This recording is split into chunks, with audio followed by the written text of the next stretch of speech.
Fire Radio. Hey everybody, welcome to this week's episode of the Size Up. And I'm actually not going to say what number I'm on. I don't know. I thought about that earlier today. I've been counting the numbers with you all, like someone's really listening in order or something like that. It's like, oh, this is what number Pip is on this week. But I was like, I think I'm done. I don't think I'm going to care so much about what the number is.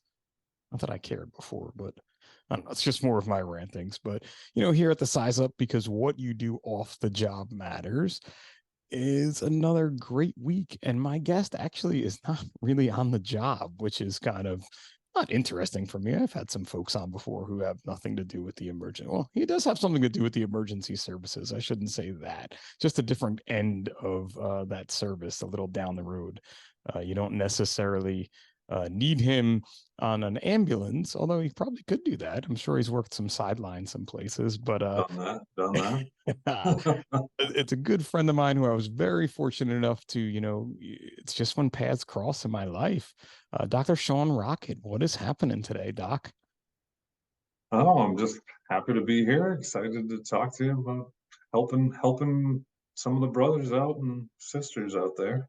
I guess that's it too, and that's a big thing. So Doc Rockett is an orthopedic surgeon in the greater Boston area, I guess we can say, right? And Orthopedics New England is your practice, right? Yes, yeah. So, and you've always been New England, correct? Yeah, I grew up here. We have a lot of family here. Mom and dad were doctors here. We got strong roots in Boston. Yeah. That's kind of how it is in the Northeast. Like, we don't leave. We don't leave. You just stay and complain about it. At least in New Jersey, that's what we do. We stay, we complain about it, but we're never leaving. We like to go someplace warm in the winter. It is true. It is true. It's hysterical how I was just in Iceland, and everyone in Iceland vacations either in Spain or Florida. And that's good. Like two opposite ends of the spectrum for a vacation. Where do we want to go? Spain or Florida? Love it. So you snuck in there that mom and dad were both in medicine, but was that your path from day one? Were you going to medicine no matter what? Or everybody always asks that, and early on when I was little, it was an easy thing. Oh, mom and dad are doctors, I'll be a doctor. But then, the reality, sort of hit me, and I guess I was kind of, religious early on and as a teenager, and thinking how can I help and do things and make this world a better place? And, when it's all said and done, what am I going to leave? What's the mark, like Dead Poet Society kind of thing, that when I was 15 or 16, and, what's going to happen? So I thought something big. But then it came to organic chemistry, and I was like, I don't know about this. I could do other things. I was going to say that whole, mom and dad are doctors, so I'm going to be a doctor thing. It's just not that easy, though. You just don't get that. It's not like, It is an adolescent type of thing. And then, then it hits you. And then and I've told people, growing up in the 80s and, thinking maybe surgery, and then hearing about the AIDS epidemic and HIV. And I was like, and we didn't know, like COVID, we didn't know how people got it. And was it airborne? Was it, bloodborne, and just, then I was like, well, maybe surgery is not a great answer. And maybe medicine's not a great answer if it's going to affect my health. And anyway, so I just, and then we realized HIV was, dealable, treatable, and if you're careful in surgery, and you got to be careful and protect yourself. And just like anything, you occupationally, you protect yourself. There are hazards out there, but you know how to avoid, hopefully, getting into the hazards.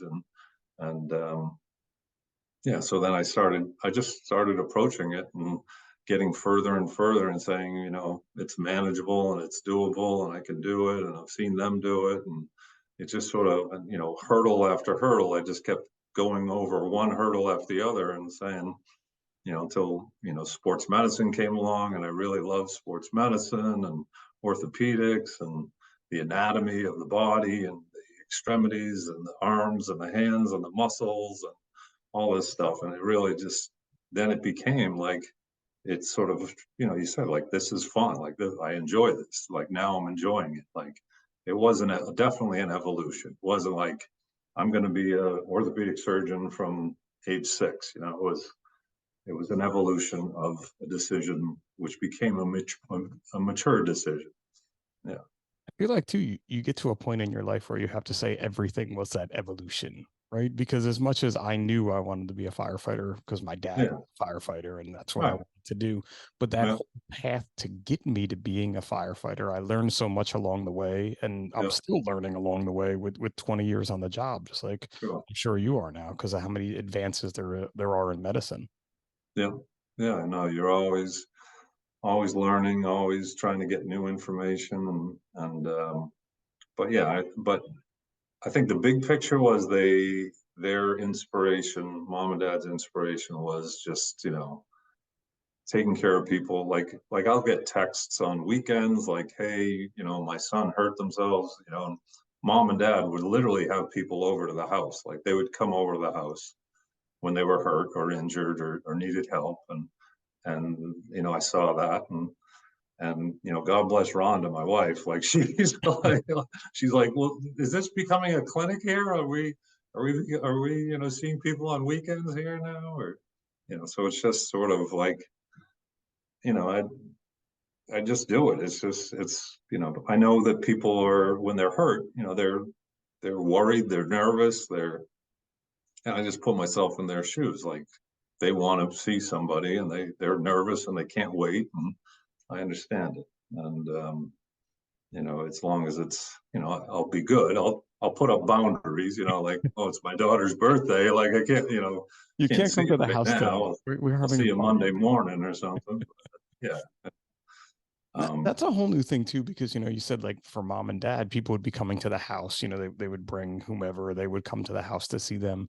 Now with social media and especially with your presence on Instagram and being Yeah. involved in the CrossFit community, I can only imagine the messages you get about injuries and There are a lot. Yeah, there are a lot. It's something that, like, I didn't grow up with it, right? And I just sort of, like, I was getting, direct messaged on Instagram and Facebook, like, hey, I'd love to come see you. And I'd be like, oh, that's great, and they're like, when can I see you? I was, like I'm like, I don't have my appointment book. And so what's your literally, if medical insurance?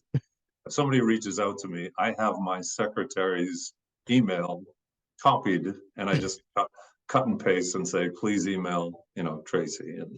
And so that's it. It literally takes 2 clicks of a button and just to make a connection. But it's fine. That's what we're, I'm happy to do it. Happy to have people reach out and say, I'd love to come see you in Boston sometime. Yeah, it's pretty amazing just how small the world really can be, even though it's humongous, now with the way that we can connect with each other and things. And I'm pretty sure Yeah. my wife may have even reached out to you prior to her knee Yeah. replacement surgery just Yeah. because we know Yeah. you. Absolutely. Absolutely. Yeah. And that's the other thing too in medicine. You want to trust somebody. You want them, a down to earth person who's not going to promote surgery. There's certainly people out there like that. And some people, because they're surgeons, they're going to operate on you no matter what your No condition. matter So what it is, we can do it. right. So you got to be careful. But you want to trust somebody and make sure you're doing the right thing. Yeah. It's just amazing too, I feel like, and just going through everything with my wife and having her knee replaced. And it was Mm. no easy surgery and no easy recovery for sure. And it Knee wasn't me that was doing it. replacements. Knee. What'd you say? You said what? I said it wasn't me that was doing it. Yeah, yeah, I was the yeah. caregiver. I was watching her go through it. Knee replacement's nothing to joke about. It's pretty significant recovery. Yeah. But even with the significant recovery, it still Mhm. amazed me at how far the surgery must have come along since she had Oh her yeah. knee surgeries.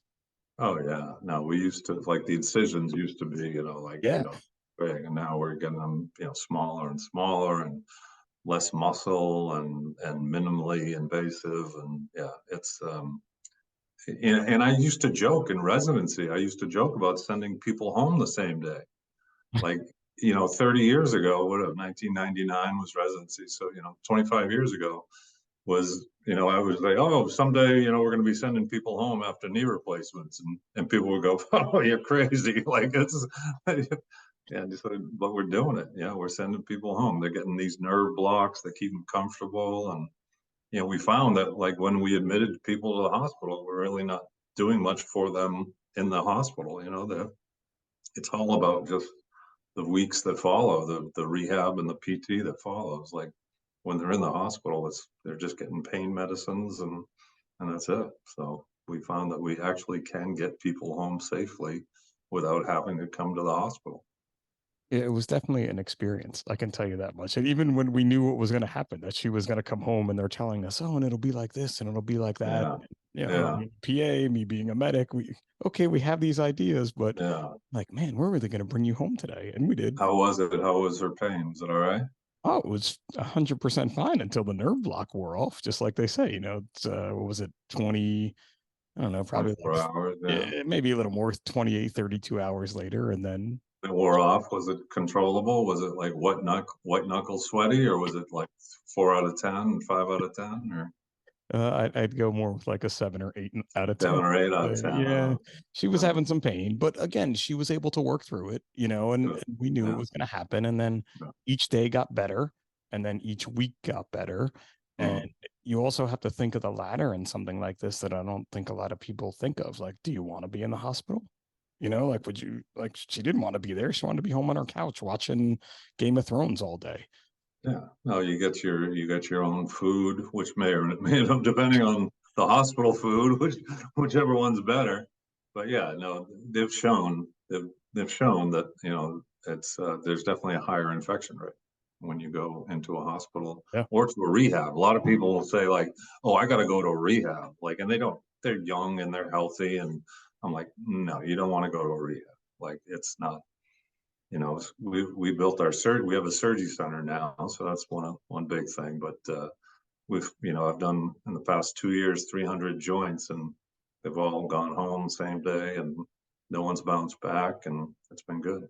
Been good. Yeah, I mean, she was moving, she was up and Yeah, moving, and she didn't yeah. go up the stairs for a few days, but Two, again, two, like, 2 or 3 days of 2 or 3 days of significant stuff, but then the 1 week into it, 2 weeks into it, she's getting mobile, she's moving. Yeah, it's really, again, too, the just advances in medicine, like how you had even mentioned, the HIV epidemic in the 80s going into the 90s. I can remember, I don't know, just in the 6th grade, and it's like yeah, Magic Johnson had this whole big press conference about having yeah, HIV and everything. yeah. And now, not that we don't hear about it, Right, but right. it is nowhere near No, anything that yeah, it was. exactly, exactly. But yeah, well, that was the unknown. We didn't know. We didn't know where this was going, like where it was, and that was in my sort of formative years of trying to figure out if I wanted to go into medicine. Yeah, Yeah, I mean, I can remember thinking like, do I want to go be a firefighter or an EMT, even because of the same type of fears that you had then, just like I mhm. could imagine a younger person, in 2020 probably did not want to go into EMS that year.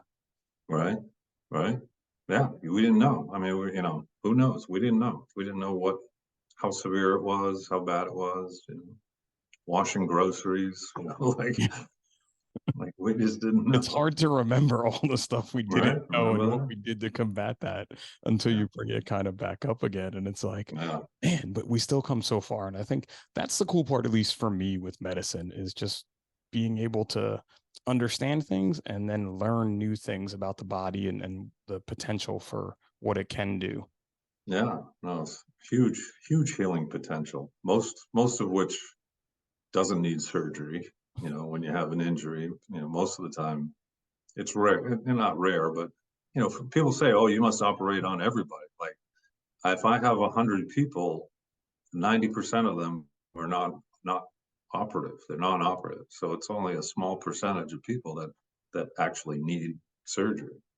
So it's mostly conservative care and surgery. We treat people conservatively. A lot of time and rest and modification and light duty and things like that. Like that heals a lot. I mean, there's a ton of people ton of workers' comp injuries that I see, and people are like, oh, let's just fix it. I'm like, well, let's just wait. and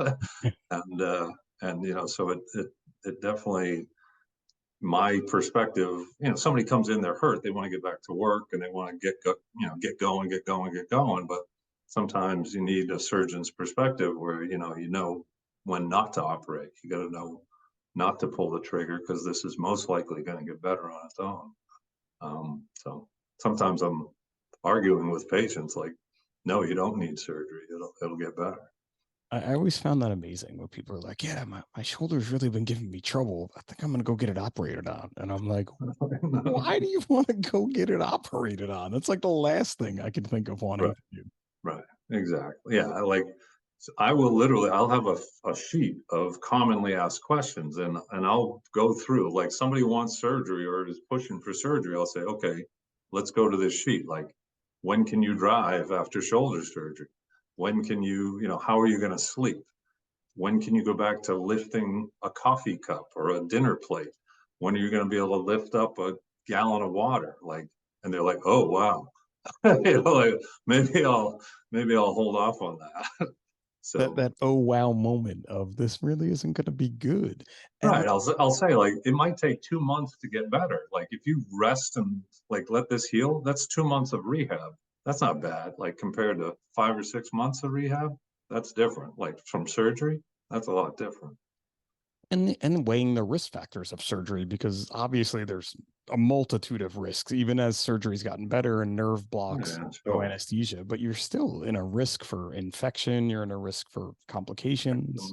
Stiffness, loss of motion, and the repair. Like people think like we put the tissue back together and they think it's automatic 100% healed. It's like we're just putting it next to each other. Like it still has to grow together. Like we're just putting it there next to each other. Like it's not in any way healed or ready to do stuff. So that's the 8 weeks to 10 weeks before you're like healed 80%. So it's pretty significant. Yeah.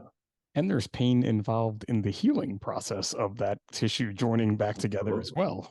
And yeah, that's the balance of therapy where, like I could leave somebody in a sling for 3 months and their arm will definitely be healed, but they'll never move it quite the same. So that's where physical therapy comes in to help people move passively and let tissues heal. And yeah, there's a lot that goes into it. And, the surgery is the easy part. It's, the rehab, the mental restraint to hold yourself back mentally from, going whatever, surfing, skateboarding, bike riding, motorcycle riding, anything. Like you have to put your life on hold sometimes after surgery. If you put something together to try to get it to heal, like an ACL, a labrum, or a rotator cuff, there's a hard stop to your life after that. Yeah.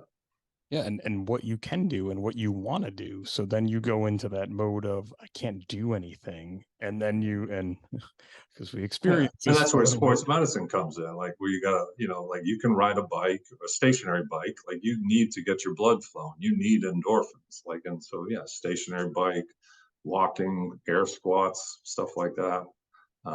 On my 3-2-1 Go MD, I have, if you have shoulder surgery, like what workouts you could do from shoulder surgery. So yeah, it's people like that. That's actually one of the most popular posts I have is one armed workouts after shoulder surgery because I, people are fighting for some kind of endorphin or some kind of high. Yeah.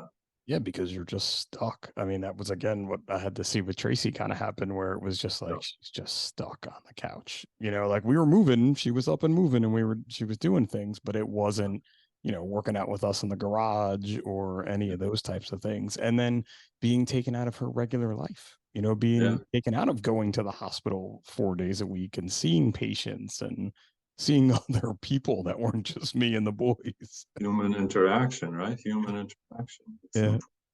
She did People, she did the whole thing of the West Wing. She watched the West Wing all over again. no, there are guys who come from an injury. Like there's some guys like they're like 6 weeks into the injury and they're feeling better. They're like please put me back to work. I need to go back to work. Like, I need to get out of the house. I need to do something.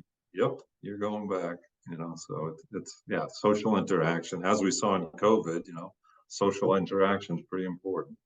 Yeah, definitely. I definitely saw that. And again, I was kind of like you. We were one of the fortunate folks that got to go to work. We got to kind of continue Got going to get out. out of the house, right? Yeah, Right. and that was one of those things that I always said with that was like the human interaction of going to the firehouse, even though it was very different in the firehouse than it Right. normally would be, it was still better than my neighbors that were like, I haven't, you're the only person I've seen.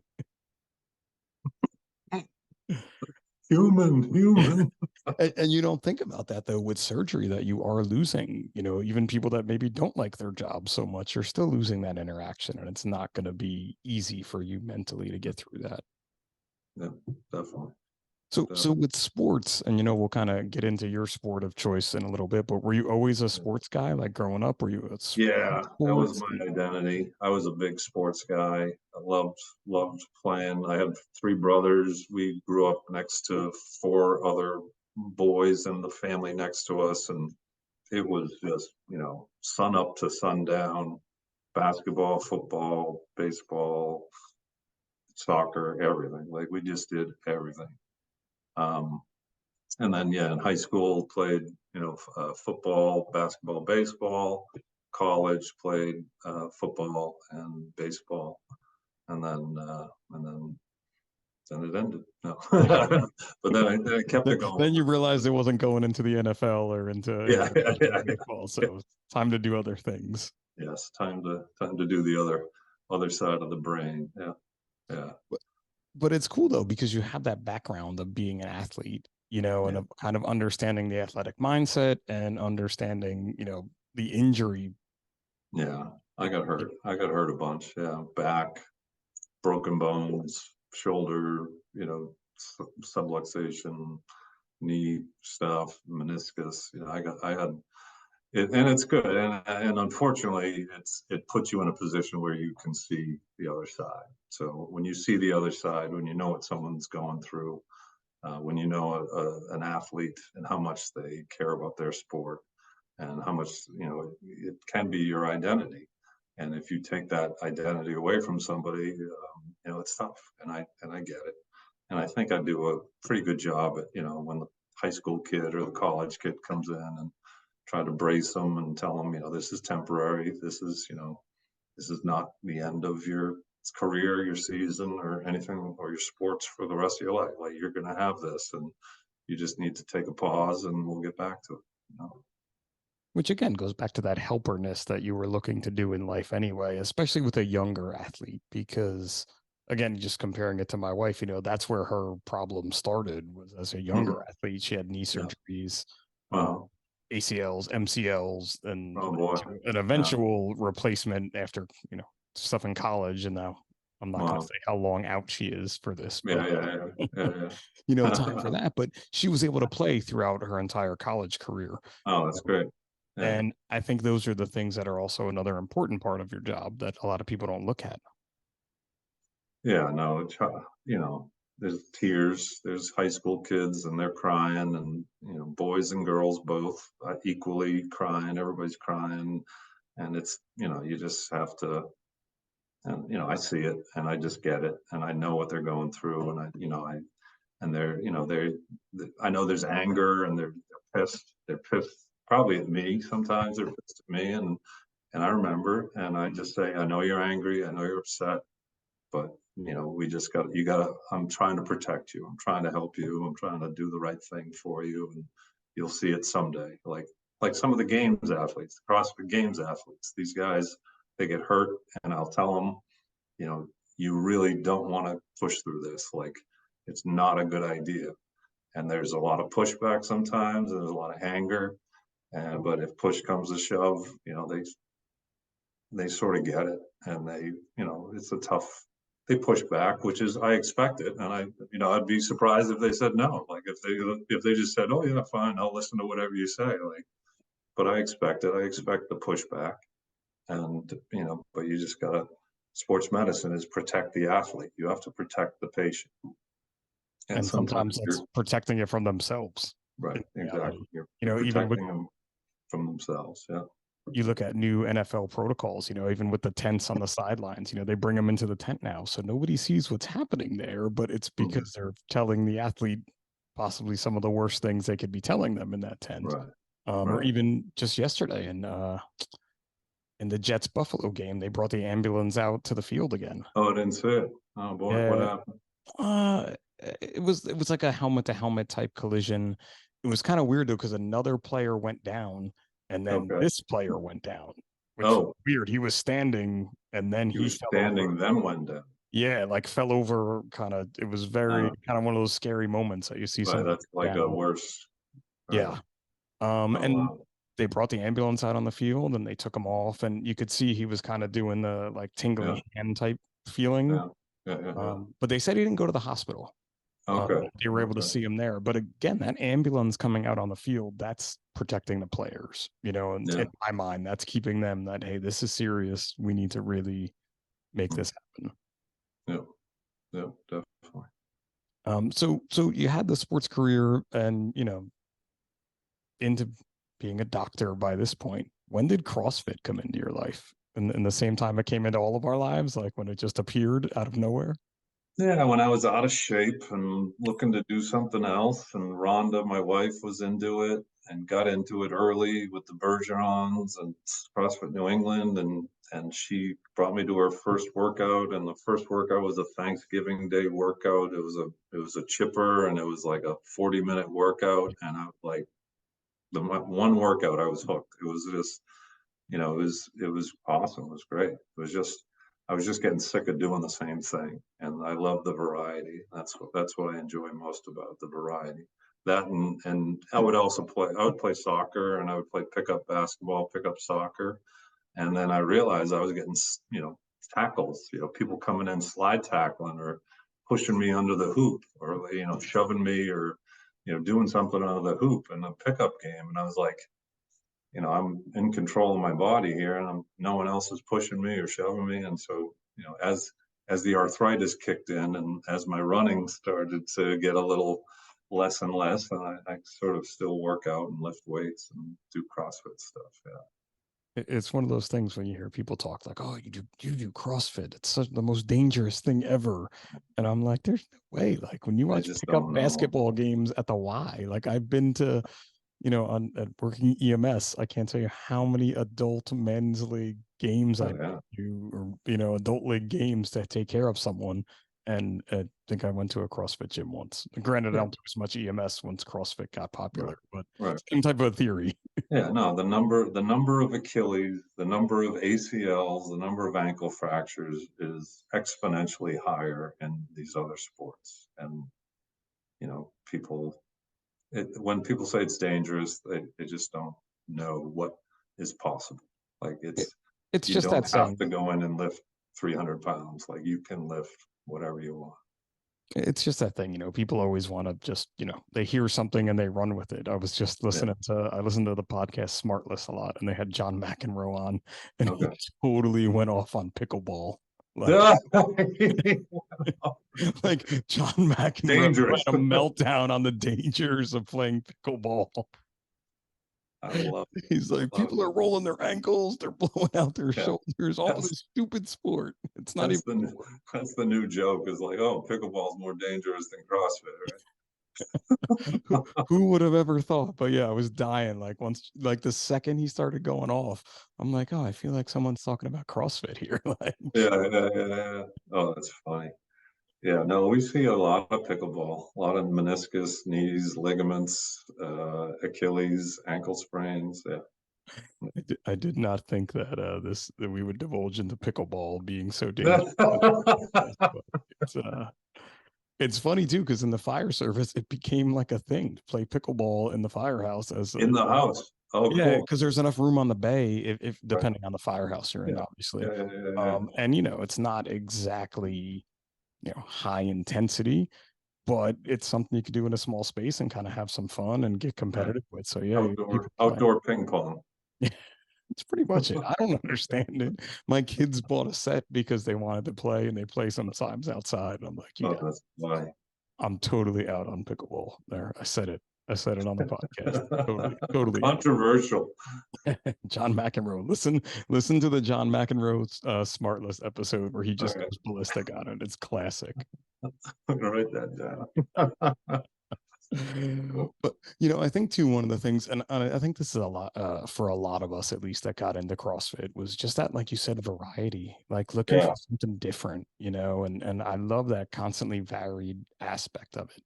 Yeah, and every day is a different workout. Like I used to sit on a bike and curl barbells or curl dumbbells and sit on a bike. Like I just didn't know what else like the stations in the gyms were all, you had to wait in line to do the pecs and the benches, and you had to wait in line to do like a set of, quads. I'm like, this is stupid. Like there's got to be something better.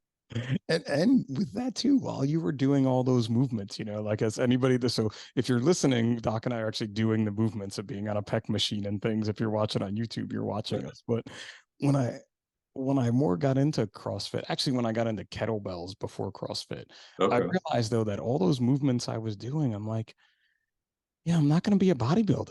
Like I'm not going to stand up on stage in a mankini and flexing. So why am I doing these moves that these guys are doing when I should be doing something that's involving my full body way more? Yeah, no, it's fun. Like growing up, I never thought about it. I never thought about using functional movements like that. Never. No, you just did what people told you or what you read in Flex magazine or, what Arnold said he was doing that week. And I'm like, if it worked for Arnold, look at him.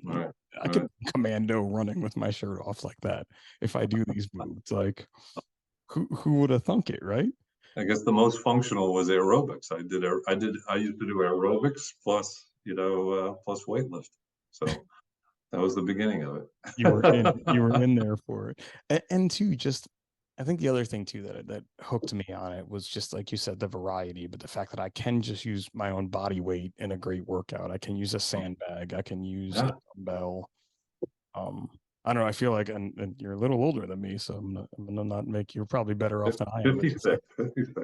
I'm not using a barbell that much anymore at 45. I'm using dumbbells and more sandbags. It's just how I feel now. Who knows what's going to happen in 5 years? Right.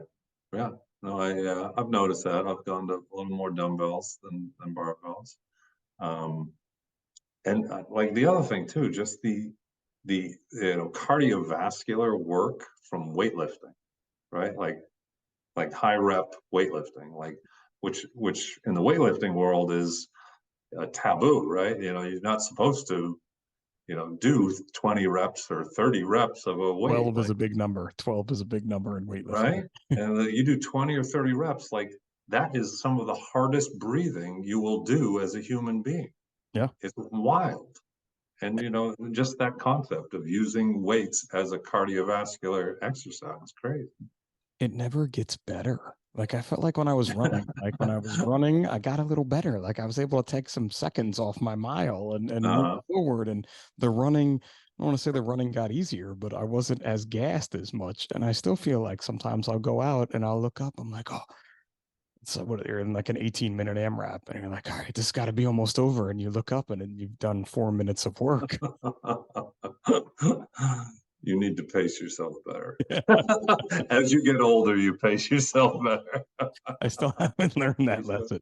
Stop worrying about the leaderboard. The leaderboard goes, or it should go away. Put it this way, it should go away. I'm in my garage by myself. There's no leaderboard. There's no lead. It's me. I write my time alone on the board. Like, what's Pip doing? What are Pip's times? Wait a minute, that's my inner voice. Yeah, it's it. It's my own self. Like, Jesus. You ever see Eli Manning when he tried out as first quarterback? Yeah. Fast chat. But that's a big thing where I still love it. You know what I mean? That's what gets me kind of amped up, is that like I'm working so hard and I know it's better for me. And I know it's making me better mentally and physically. Oh yeah, no doubt. I think that sleep. the sleep end has been great, but I think the cold plunge is really what's helping me sleep the most. Oh, cool. All right. I gotta try that. I've been seeing a lot of people doing it, so maybe I It's should try. quite popular out there from I what hate I cold though. I hate cold water. I hate it. I hate it. I will never go to Maine. Give me Cape Cod or South. I will never go to Maine. No, the cold plunge has been good for recovery for sure. But it's all these things that we do for ourselves that I don't think, 30 years ago people were doing as much, where you're not Yeah, really taking care definitely. they weren't taking care of themselves the way we're trying to now. Yeah. Flexibility, yoga, meditation, putting the time in for mental health, physical health, sure. No way. And It was just go do 12 reps, 3 sets of 12 reps and then do your legs the next day, right? go to the bar and do whatever you want to do after that. Like you'll be fine. Yeah. But Yeah. I think that's a big part in that whole person type end of it. Whether you're a CrossFit Games athlete, you're just a CrossFitter, or in any sport that you do or anything, we're seeing that if you are taking care of yourself mentally and physically, Mm. hopefully we're coming in to see you less. Is that what you're maybe seeing some of? Well, I would say there's definitely been an evolution of the CrossFit athlete um, in the games and in the real world of people just understanding that they're not gonna beat the 20-year-olds or they're gonna beat the CrossFit Games athletes and I think early on there was a lot of heavy weights being thrown around and I think that's tempered Which over again, the it's just years. that evolution of what is going to be sustainable. Yeah, I think what that you can do. Yeah.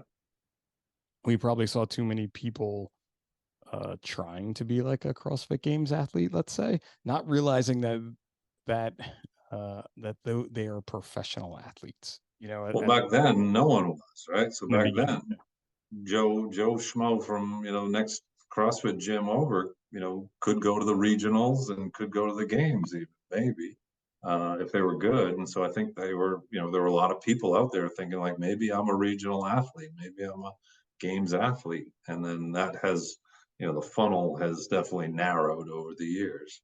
I was a regional athlete. I went to the 2009 Albany sectionals. I was in the, I don't tell me, what it took to get there. Like you just signed up. Like I was in the 2009 sectionals in Albany. Like all you had to do was sign up to make it. So, And you were there. You were in. yeah, Yeah, by right. So, 2015 when we were at regionals together, that was not the yeah, case anymore. no, no, That I didn't that's have a pull up. I didn't have a pull up. But I came in last and I didn't have a pull up. I got beaten by an 18-year-old who had one, who had pull ups and I didn't have a pull up. That's why I came in last. So, but I, you can always say you were a CrossFit Games regional athlete and no one can take that away from you. sectional. It was sectionals. Sectional. No one will ever take that away. They Now probably people should. They should take that away. I was gonna say now people will be like, what's a sectional? Yeah, yeah, What was that?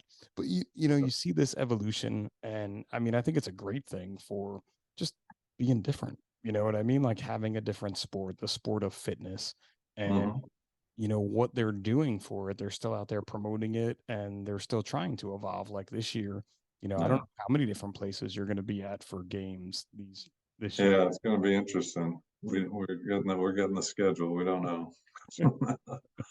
There's going to be a couple different things, but even what you see with with masters athletes who are now some of the athletes, a masters athlete now could have won the CrossFit Games 5 years ago or so, and now they're in the masters category. Right, right. Then you have the totally different end of it is the teen spectrum, which Oh I'm yeah. sure is a lot like high school sports at this point. hmm Yep. Yeah. It's definitely taken off. The teen comps have taken off. Yeah. Do you see with the teens, do you see them still playing the traditional sports like a basketball, football, baseball kid, but they're doing CrossFit for their conditioning and they're able to kind of take that to another level?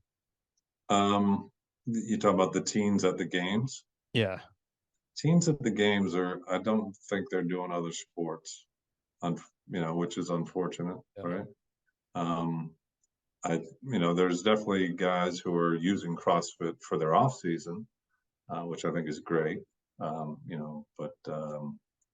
Regular teen athletes who are playing a couple of sports and they're using CrossFit in the off season, I think that's great. But I think most of the teens at the games, I haven't seen who are doing other sports, and they may be. I just haven't. The good thing is I haven't seen them. They haven't come it's a positive, yeah. They haven't come to the clinic, which is good. So I haven't had a chance to interact with a lot. Well, they should definitely look at their history, because there was that softball throw many moons ago in the CrossFit Games that some people were not very successful with. So that's right. That's right. We were out at we were in Madison. It was for the bike race this year in Madison. Was on the hills, and it was the trek or like a cyclocross. Yeah. Cycle, and we're on the warm up area. It was over like near like a community rec center, and I saw like a soccer net, and I was just saying, like, this would be great, like penalty kicks would be a great because we have the American softball throws, so maybe go a little European penalty kicks or something. Penalty kicks, I could do free throws. That'd be a good one. You got to hit. You're defending against, like, 2 is defending against 3 as the goalie. 2 is the goalie for 3, and 3 is the goalie for 4. Like, that'd be cool. If someone from CrossFit's listening to this, you may have just given them a crazy idea. It's kind of like taking like Wipeout and putting into the CrossFit in a way. We're going to do something with soccer here. But it's one of those things too, when you're testing the fittest, they are truly testing their fitness level. Yeah. But then you have that end of being a footballer or a soccer player, athleticism to score the penalty kick, to hit the goal when you need to, when the pressure counts. I think that's more of even the harder part of hitting the goal, is when the pressure that's put on them. Sure. Coordination, agility, those are 2, right? Accuracy. Yep. It's those hours of practice. I think that's what separates my sons play lacrosse, and their coach is like, every day you need to have your stick in your hand for 15 minutes. Every night before bed, I'm like, so who held their lacrosse stick today? No, literally, like, boys, that's not what coach said. Nobody held their lacrosse stick today. Like, that's funny.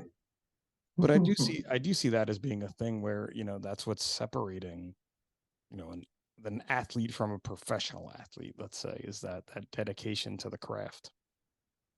Oh yeah. No, yeah. The focus, the laser focus, just the time, the amount of time put in. And it's funny too to hear Pat Vellner talk about, he is now, volume training less. And, I think some of the early on, I think you just got to keep train as much as you can. Yeah. But I think sometimes now, like, people are seeing that, picking your battles and training less volume sometimes is better, because your muscles aren't as banged up, or the soreness and the muscle soreness isn't as bad. And your body doesn't necessarily need that constant insult over and over again. Right. It's actually not going to make you better taking that active rest day, or a rest day even. Yeah. And I would say, I was like, at the games, about 10% of people come to the games banged up. Like, once they find they are making it to the games, they go hard, and they overdo it. And I'd say it's about 10% of the athletes come in with something going on because they just went too hard, which is setting you up to fail. Which is unfortunate, because they had the whole season, and then they found they're going to the games, and then they ramp it up another level, and so it's unfortunate. And it's definitely one of those things that, like, we use a saying in the fire service, like, you can't train too hard for a job that can kill you. And there's a little bit of you can look at it of a whole bunch of different ways in there, right? But you can overtrain yourself for anything, and you always have to keep that kind of in perspective. And it's the same as being able to, one of the fortunate things in most fire departments is you can work out while you're on duty, because we are there for 24, 48, 72 hours at a time. that's allowed, but you have to remember that while you're working out, you're still at work and you Yeah. may be called upon to do the hardest workout of your life, which is a fire. Interesting. Right. So right, to go that hard is interesting. I never thought about that. Yeah, I mean, I constantly counsel. There are people that do it all Yeah. over the place that go totally into the red line. I was Yeah. trying to counsel like that's not the place. Like Murph is not an on duty workout type of. That's not a right. Right. You don't You know, want to you, be. Yeah. you want to get your blood flowing, you want to get moving, you want to get Yeah. active, but Yeah. Yeah. Yeah. that That's bell may interesting. drop and you have to go. Right. I never thought about that. Interesting. Yeah. And that too could rate into causing kind of like you're saying, going into the CrossFit games being banged up already. If you're already kind of amped up a little bit through your workout or sore, or did something, now you have a greater chance of hurting yourself actually on the fire scene and becoming a Yeah. liability there. Yeah. Yeah. No, but I think what would you say, like, the tone is the tone changing for firefighters as far as being physically fit and 100%. ready It's like that? way more of an importance than when I That's started. become, yeah, yeah, that's become to the forefront. That's good. That's good. Because again, we're looking at the job in a health and wellness, and we were talking a little bit before we started recording, Mhm. and Mhm. just that overall health and wellness because of Mhm. the carcinogens we're exposed to, because Yeah, of the sleep deprivation. I yeah, mean, I've said this so many times on this podcast, people that listen are probably tired of hearing it, but if you would have told me 15 years ago that I was sleep deprived, I'd be like, screw yourself, man. I'm not sleep deprived. And that was my mhm, sleep deprivation talking. mhm. Do you know James Gearing? Yep. Yeah, yeah. Yeah, He's been on yeah, the show and I've been on his show and yeah, yeah. He we met a talks few about it a times. lot. He talks Yeah. about it a lot. You know, Um, the schedule too is something that James really focuses yeah, in on, is that yeah, schedule for sleep deprivation. yeah, yeah, absolutely.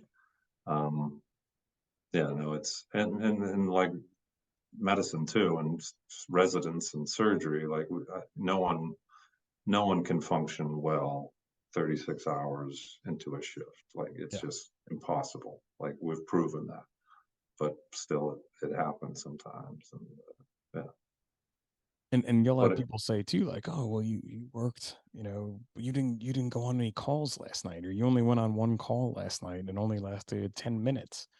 And mhm, I'm like, you're right. But that other, 6 or 8 hours I was in bed, it wasn't like I was in my own bed asleep. I was on edge, ready to go, type of a thing.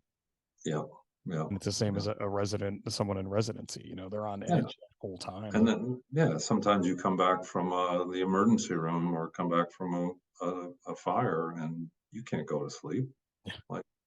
Like, you saw something horrible and you're sitting there and it's 2 hours later and you're still awake. Like, it's different. You don't even need to see something horrible anymore, because when you come back at night now, you have your phone that you could just look at Oh, and scroll oh, please, aimlessly God, on. put Like, that away. Put it away, I right? don't look. I don't look at my phone at night aside No, from getting call information. I don't look at emails. I don't, because I will yeah, not go back to bed at all. yeah. No, that's proven.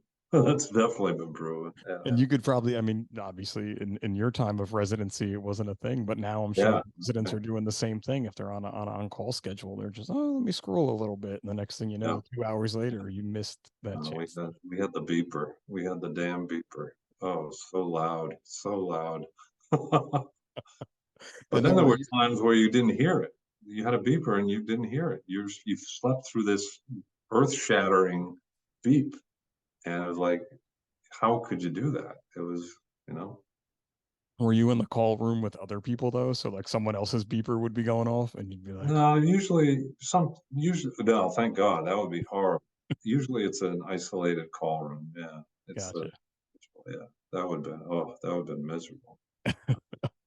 That's one Yeah. of the hard things. Again, at least the way my department works is if another company goes out, we hear them on the radio.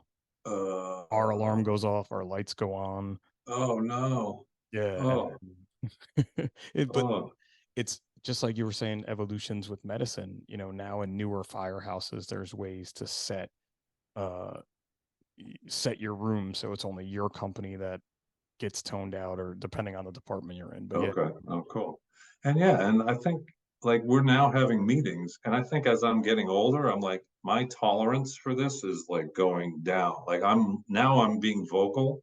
You usually, before I was the 30-year-old and you can do whatever, you can stay up all night and operate all night. Like now as I'm getting older, I'm like these things need to change. Like I got a 3 a.m. phone call from the emergency room about a consult. Didn't need to be operated on, but they were being admitted. At 4 a.m., the floor calls me to tell me that this person is on the floor and there's a consult. At 5 a.m., my answering service calls to see if I got the consult. And I'm like, all of three this is not times. needed. Yeah, it's bad. And I brought it up to administration. I'm like, I'm not dealing with this anymore. Like, we're changing this. Like, we are changing it. This is serious. We have the So, technology to not wake me up 3 times in a night to tell me nothing I needed to know. exactly. Exactly. It's funny because say this, and here I am complaining like my life is horrible. My wife takes call, she has call once a week and Yep. 1 weekend a month. And so I'm like, some nights, like it's like the firehouse in my own bed, except the lights don't turn on, but the phone's ringing. It's like, and she'll be like, "You didn't even wake up." I'm like, "No, I heard you. I heard you talking on the phone." Uh, I know, and now I'm like, I'm trying to be nice to my wife, so I'll get out of bed and go to the bathroom and talk. I'm talking in the bathroom, like they're like, I can't hear you. I'm like, I know you can't hear me. It's freaking 3 a.m. and I'm trying not to yell.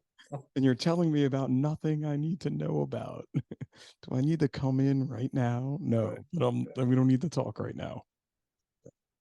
But no, those changes too, in just this evolution of you saying, being an older guy, like I'm an older guy in the fire department. Let's try to make this better for the next folks, because we've learned that these may not be the best way to do it. Or for my next 10 years, like I might retire. Who knows when I'm gonna. If I keep getting calls, I'm retiring earlier. I'm allegedly getting a new firehouse, so maybe the lights won't turn on, every time there's a call in my last 5 years, but I highly doubt I'm going to see that. So you may have a better chance of not getting calls than me getting out of the lights turning on. But even that, just changing the bulbs, trying to use a more light sensitive bulb than being like, oh, the sun is on at 3 Right. a.m. Because now they found that it helps if both the volume of your dispatch and the lights gradually going on. It's a much Okay. nicer way to wake up than just Oh yeah. the Yeah, no, boom when that we get when now. the beeper went off, I was like, oh my God, I'm having a heart attack. Like the cortisol, I could feel the cortisol in my body. Like I could feel my heart pumping. Oh. Oh, And I was 28. I was 28 and I was like, you got to come to work with me one night for the lights blasting on and someone oh, screaming, and then they just say something like a water leak. oh God. And you're like, really? It's 3 a.m. You could have just said that so much We softer. have to, can we just get a pump over there and not call us? Pump till 5 a.m. You couldn't have waited till 5 a.m. for the water leak. Oh, 5 a.m. You want to you on a call like that, you want to say wait till 8 a.m. when the next Oh, shift comes in. Wait till yeah, why don't you call after 8 when the next shift comes yeah, in? yeah. But look, one of the things that we really didn't even get to so much here was, what are some of your tips to avoid seeing you? For the guys and girls listening out there that are Mm, in any career really, but to yeah. avoid seeing a surgeon. In like a in any career really, say it is a physical career. I think what is way underplayed is flexibility, like the ability to Yeah. just be mobile and not rip your hammy if you're stretching or falling off a step, or tearing a meniscus because your leg doesn't go that far because your hamstrings are so tight. Like just maybe twice a week, just dedicated stretching and movement. um I think that's underplayed. I think the biggest, some of the biggest things I see are, from people who are exercising too much, like they're addicted to exercise and they overdo it. So I see a lot of that. But from a labor point of view, your back is just number one. Yeah. Like protecting your back. Like do not bend over and lift somebody with a bent back. Like do not lift anybody that way. Like you have to protect your back because that's the number one of all conditions as a human being is low back pain and back issues. Shoulders and knees, being careful in a squat, not twisting or turning when you're in a deep squat, keeping your back straight, keeping your and that's, functional movement, like how to pick something up, how to do a deadlift, protect your back, protect your knee, protect your ankles. And I think just if something looks too heavy and is too heavy, like getting help, if you can get help, like at all costs, like don't be that guy or person that's gonna, try to overdo it. Like get help or assistance or mechanical assistance or whatever, hydraulics or whatever the hell it is. Like don't just say I'm gonna, lift this up and all it takes is one lift to screw up your rotator cuff. And we know about rotator cuffs, and sometimes the surgeries go great, and sometimes people don't heal well from a rotator cuff, and so it's to protect your rotator cuff, from a orthopedic sports medicine person is really important. I've never really thought about protecting my rotator cuff as much as I think about protecting my back. I can tell you that much. Right, And, right. when I teach classes to firefighters and EMTs about, health, wellness, fitness, and all this, and I'm like, look, one of the cool things about doing CrossFit style workouts is, you are doing 200 air squats over a 30-minute time period. And each one of those, you're under duress and you need to kind of pull yourself together to make sure you're doing the movement appropriately. It's the same as being on a scene. At 3 a.m., I want to pick up a hydraulic cutter.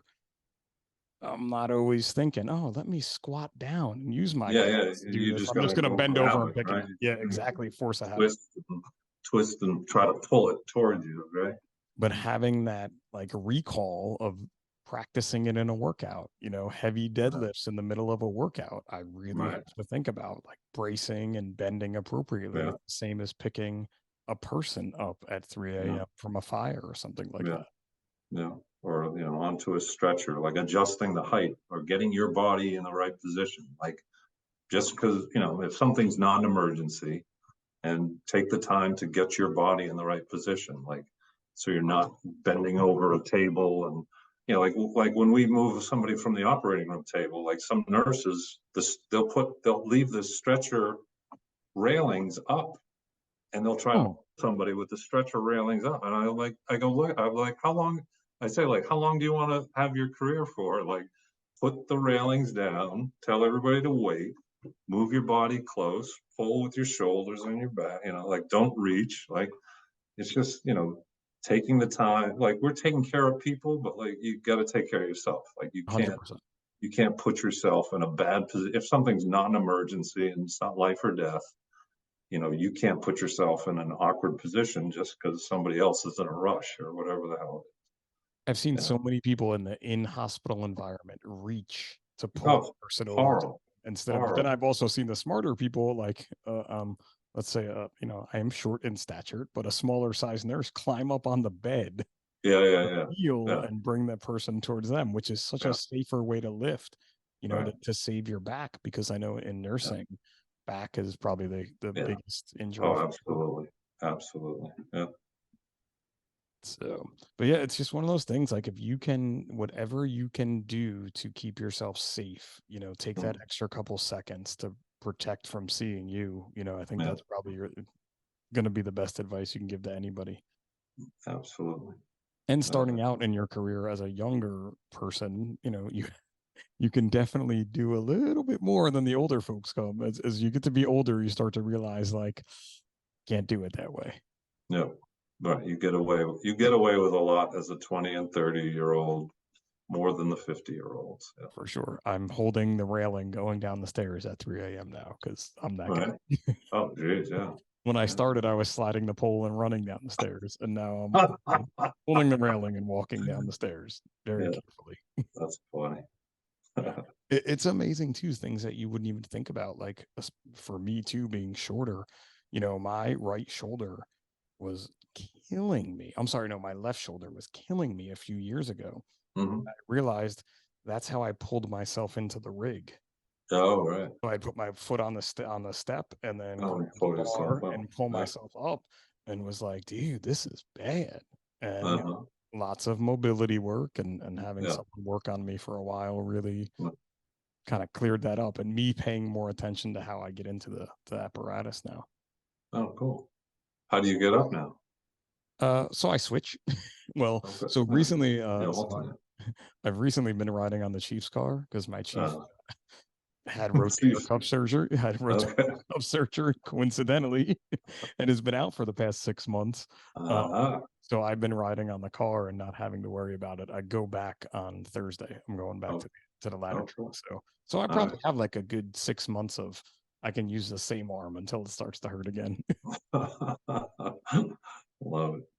But it's all the added gear, it's gear, the air pack, the helmet, everything, extra weight. The same thing about working out with a weight vest on. It's just another way you can compare it to work. Yeah. So awesome, Doc. Well, listen, I've kept you for about an hour here. Like that's the magic time, and it's been a great conversation. I've had a lot of fun just chatting with you here. It's been too long for sure. Yeah. Thanks for having me, buddy. But before you leave, I got to get you for the size up 10 because I know some of these answers. It's supposed to be quick and 10 quick questions, but they never go quick. So I'm interested to see what you got for me. You ready? Yeah. All right, man. Here we go. Beach or mountains? Oh, beach. Beach, no matter what. I like definitely, it. Night out, definitely. Night out or night in? Oh, I like to go out. I like to. So we're the kids have moved out for college, so we're like we don't go grocery shopping anymore. We're like, where are we going tonight?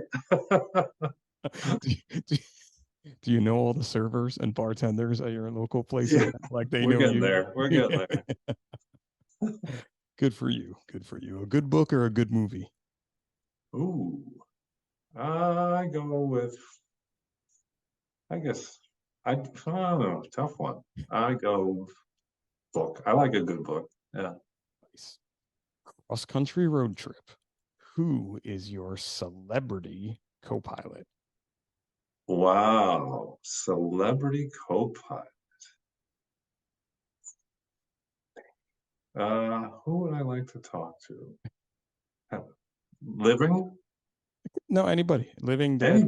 Anybody. Let's go. Anybody. Yeah, sure. Wow. We're not that official here, so you could pretty much. Wow.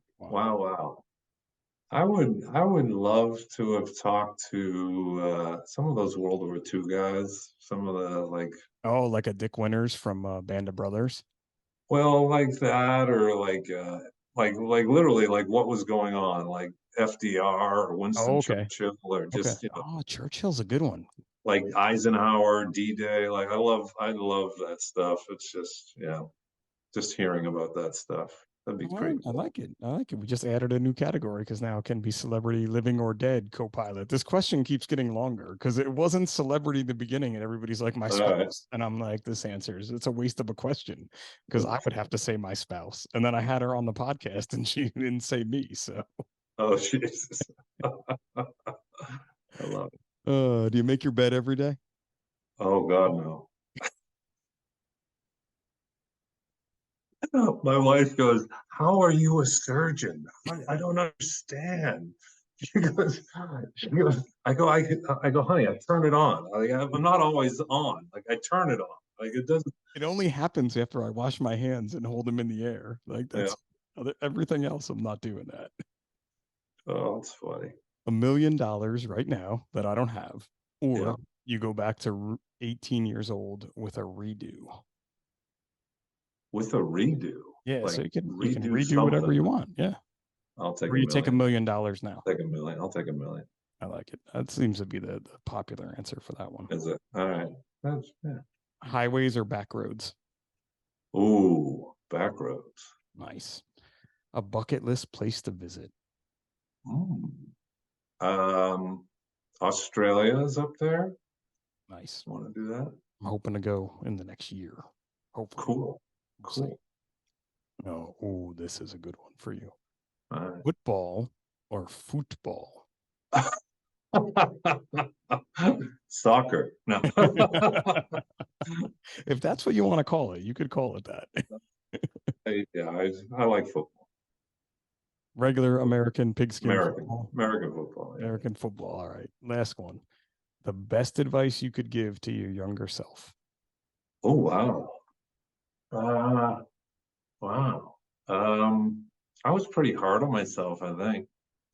Just to go easier on myself, I think. Yeah. Nice. I like it. Yeah. That challenge of, and I think too, at times we can all be hard on ourselves, and it's really hard to look back and be like, man, maybe I shouldn't have been that hard that time.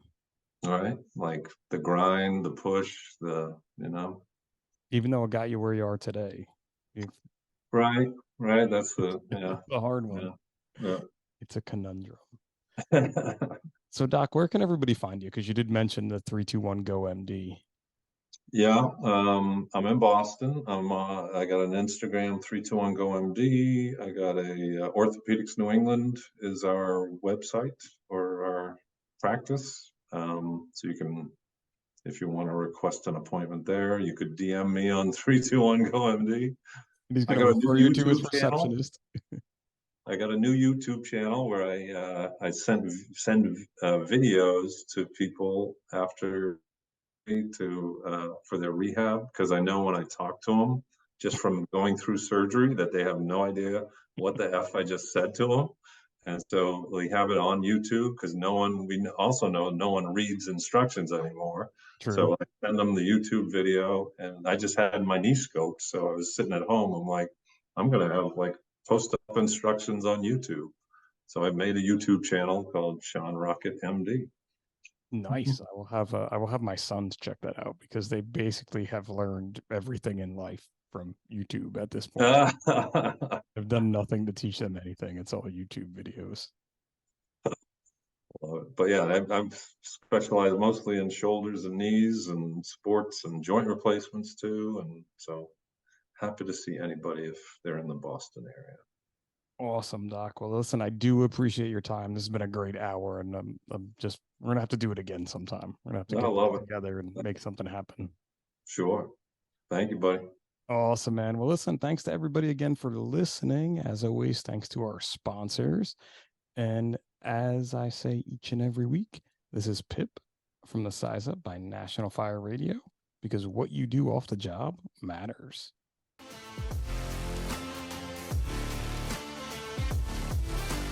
National Fire Radio.